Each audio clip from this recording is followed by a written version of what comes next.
This year, like any queer in good standing, I went to go see Love Lies Bleeding, the lesbian crime thriller starring Kristen Stewart and Katie O'Brien. If you don't know, in brief, Love Lies Bleeding is the story of Stewart's character Lou managing a run-down, small-town gym and falling in love with O'Brien's character Jackie, a drifter who wants to win a bodybuilding competition.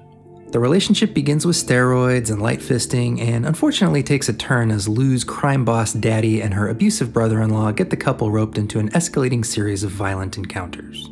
The film was shot in Albuquerque, New Mexico, and takes place mostly in crummy apartments, gross workout rooms, and dusty streets. It's got drug use, kinky sex, and murder.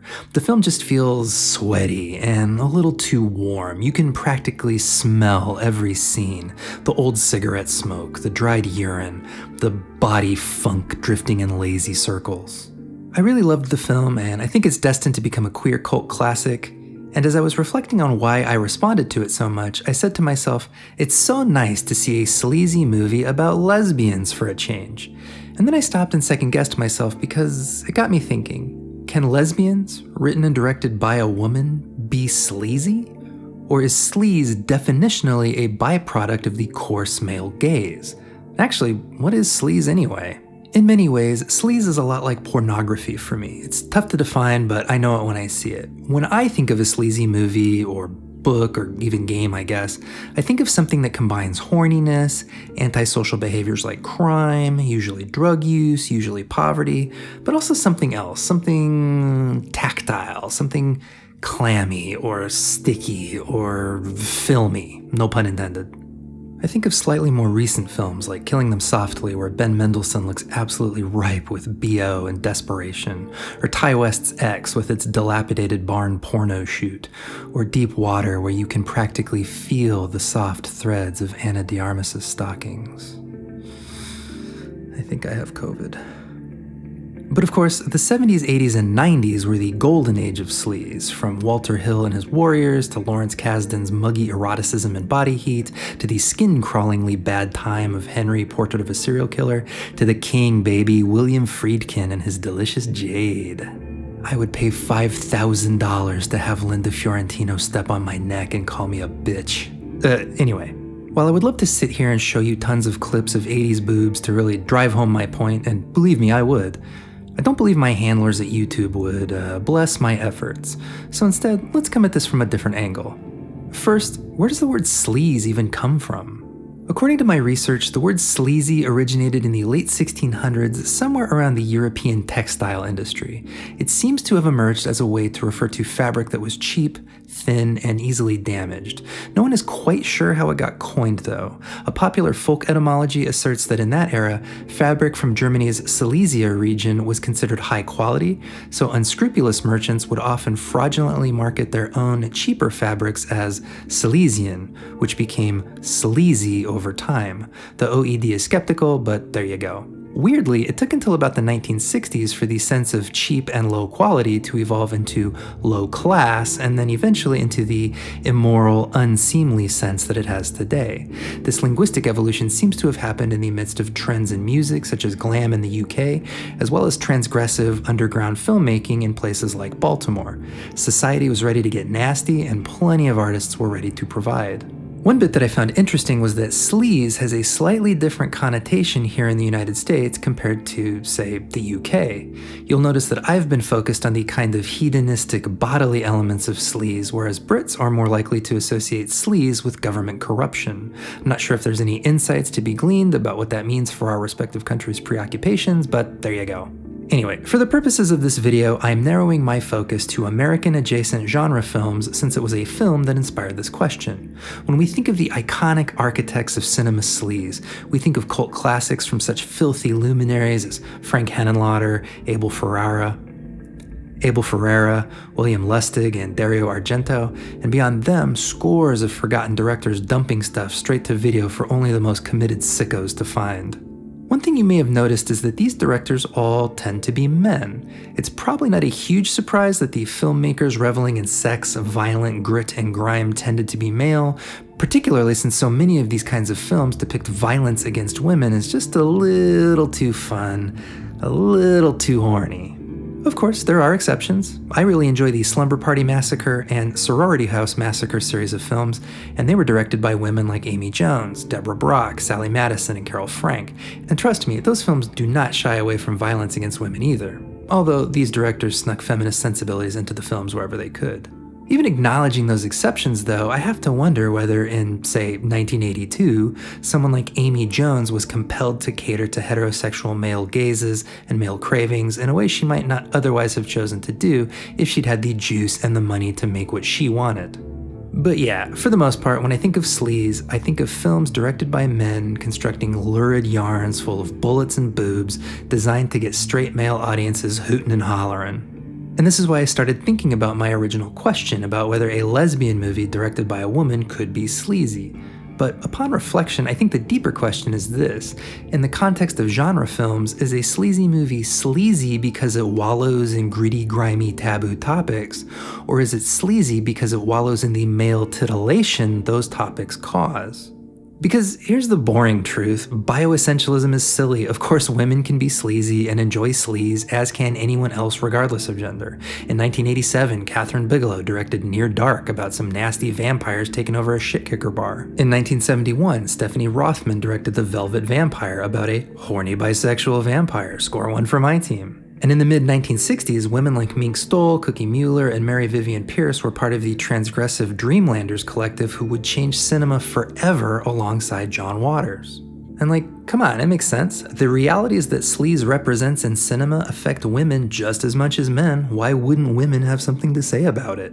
And taking a quick detour out of films, one need only browse the recent activity on popular fanfiction sites to realize that women have been out there making stuff nasty for a long, long time, all the way back to the original Kirk Spock /fics. Hell, I bet a bunch of Greek ladies at the Agora used to swap Odysseus Achilles vor with each other. So for me, it's not that anyone can't or shouldn't do something. I think what I'm really trying to tease out here is whether filmmakers who revel in sleaze are doing so because it arouses their vulgar desires, or because it's a reality that they want to talk about and react to. And of course, here's the other boring truth. It really just depends on the film.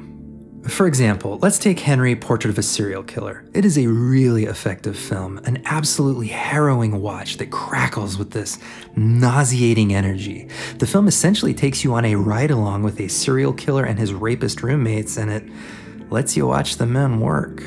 The film depicts people in poverty on the margins struggling to get by with all the trauma that can bring. But I would argue, at no point does the film critique capitalism's insatiable drive to create poverty or society's willingness to use and abuse women. Unfortunately, our audience point of view is that of a collaborator with these men. In the film, they literally film their murders to watch back together for entertainment. To me, it feels like the film is gawking at the mayhem, elbowing you like, "Ah, sick, isn't that so fucked up?" And that's fine. Not every film needs to pan over to Karl Marx at the end saying, "Mamma mia, capitalism, she's a spicy meatball." I don't know what he sounded like. But I compare that to a film like, Pink Flamingos. That film also features several characters on the margins who commit rape, deal drugs, engage in incest, and then torture and kill people. What is the difference between John McNaughton and John Waters? For some of you, the answer will be, there is no difference, it's all disgusting trash. But for others, well, to start, here's something Howard Hampton wrote about the film for the Criterion Channel. Writing in his 2010 book Role Models about his hero and inspiration Tennessee Williams, Waters says that in the playwright's work, he saw an opening into a universe filled with special people who didn't want to be a part of this dreary, conformist life that I was told I had to join. You may not want to go back and be one of the Dreamlanders, but a movie like this makes you want to be part of something as unfettered and alive. And to develop that idea further, here's what blogger Joe Core had to say in one of his Medium articles. As I grew older and I settled into my queerness and into my gender expression, you'd have thought maybe that Pink Flamingos would have lost some of its power, that I'd look back on it the way some people look back on punk.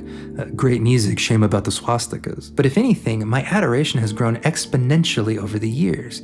You see, beneath the camp, and even beneath the anger, who knew this film had so many layers, there's a beating heart, one of love. Pink Flamingos is gross, punk, and violent, but beneath it all, there's an underlying glimmer of hope. When the world pushes you out, there's a family out there waiting.